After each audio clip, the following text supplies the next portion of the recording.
Introduction. Welcome to the United Nations Police English Language Assessment. This assessment consists of two parts, the reading comprehension and the audio comprehension. The instructions to both parts will be clearly explained before we commence. The use of any computer devices, microphones, books, external notes, or assistance from others is not permitted. We expect full compliance and good conduct during this test. Any candidates who fail to observe appropriate conduct will be excluded from the assessment process, and the incident will be communicated in writing to the authorities of the member state concerned and to the SAAT coordinator in the UN Police Division. Part 1 is the reading comprehension. You will be given a mission-related story with a question and answer sheet which contains 10 questions related to the key facts of the story. You will also be given a blank sheet of paper for your note-taking. Any notes that you take on the blank sheet you are allowed to keep throughout the exam. Read the text very carefully. You may write on the test as you wish. You will not be graded for any marking made on the test itself, only on the question and answer sheet. After reading the test, answer the 10 questions on the question and answer sheet. Be sure to include the entire key fact in your answer. It is not necessary to write in grammatically complete sentences. It is highly recommended that you use the blank sheet of paper for important notes from the reading. These notes will be essential for Part 2 of the assessment. You will be able to keep only the sheet of paper with your notes for the second part of the exam. Keep the test and question and answer sheet face down until you are asked to start. You will have 20 minutes to complete the reading comprehension. The instructor will indicate when these 20 minutes begin. The instructor will then announce when there are 5 remaining minutes and when there is 1 final minute. After the 20 minutes have passed, the instructor will collect the reading test and the question and answer sheet. You will keep the written notes that you made on the blank sheet of paper for the second part of the assessment. Please write your full name, your individual test serial number, and other details clearly in the space provided on the question and answer sheet you receive. Good luck.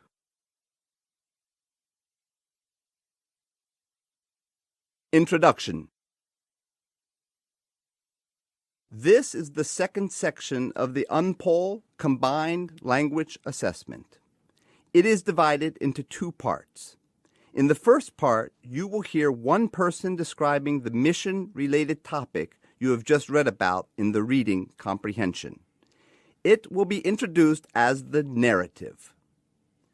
In the second part, you will hear a conversation between 2 people who are discussing the same mission-related topic. It will be introduced as the dialogue. Please be reminded that the use of any computer devices, microphones, books, external notes, or assistance from others is not permitted. Candidates who fail to observe appropriate conduct during this test will be excluded from the assessment process. Such actions will be duly noted and communicated in writing to the authorities of the member state concerned and to the SAAT coordinator in the UN Police Division. You will be given a report writing form and another blank sheet of paper. Take careful notes on the blank sheet of paper of both the narrative and the dialogue. Pay attention to the important facts and key information. You will hear the recording only one time. Once the narrative and dialogue are finished, you will be asked to use your notes from both the reading and the audio parts to write down your own complete police report. You will have 30 minutes to complete your police report. The instructor will indicate when these 30 minutes begin. The instructor will then announce when there are 5 minutes remaining and when there is one final minute. Please do not forget to write your full name, your individual test serial number, and other details clearly in the spaces provided on the report writing sheet. Good luck.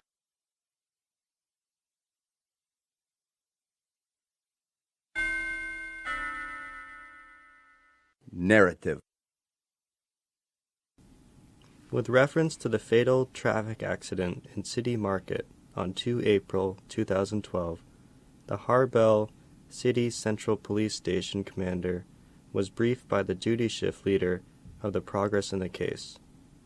After the preliminary investigation at the scene in the market at 1910 hours, the police went to the minibus owner's garage located at the address Ocean Street 24. Upon arrival, the police patrol found a man hiding in the garage. He initially refused to open the garage door, but police managed to break into it and arrested the man who appeared to be the minibus owner, Elvis Scale. Police patrol believed that the suspect was preparing his escape.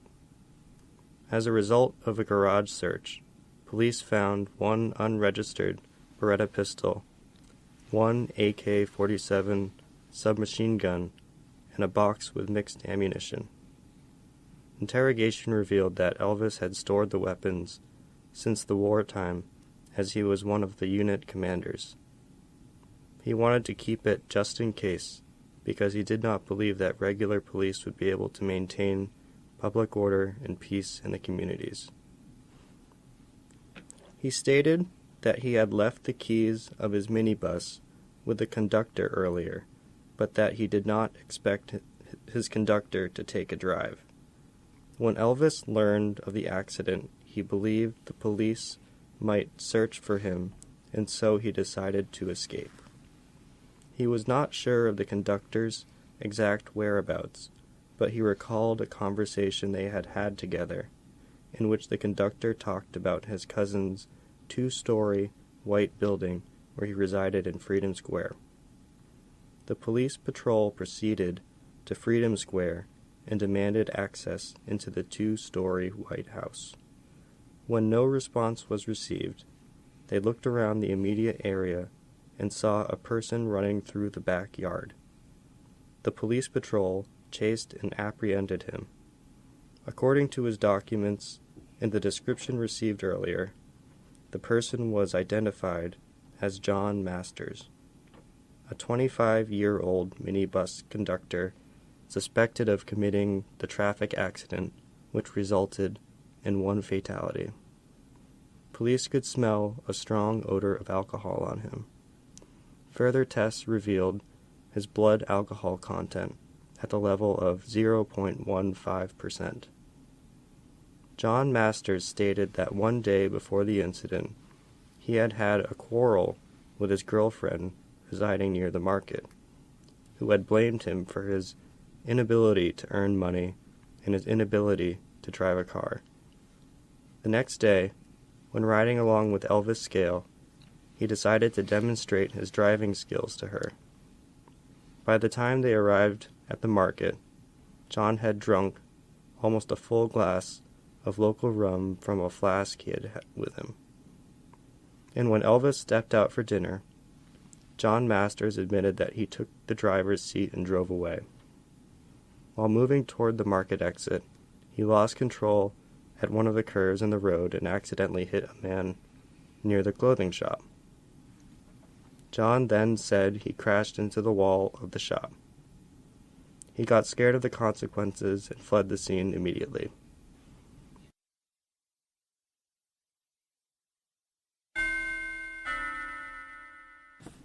Dialogue. Station Commander. Good morning, Sergeant. I would appreciate receiving the details of that traffic accident. Could you please brief me on the development of this case after the traffic accident scene investigation? Police Shift Leader. Absolutely, Commander. After the completion of investigation procedures in the marketplace, patrol team left for the address Ocean Street 24, mentioned by the witness. We found the garage doors locked, but we could see the light inside. Were you allowed in? No. We demanded entry, but the man inside refused to open the door. In the end, we forcibly broke in and apprehended him. How did the team identify him? We found his driving license stating his name as Elvis Scale. In the market earlier, the restaurant owner stated that this was the name of the minibus owner. Why did he escape from the market? According to the initial statement taken in the garage, he didn't expect his conductor to go for a drive. When he learned of the accident, he realized that police might search for him, and he decided to escape. Did you find anything else in the garage? Yes. We searched the garage and found one unregistered Beretta pistol, one AK-47 submachine gun, and a box with mixed ammunition. Everything was taken, recorded, and dispatched to the station. How did he explain the origin of the weapon and ammunition?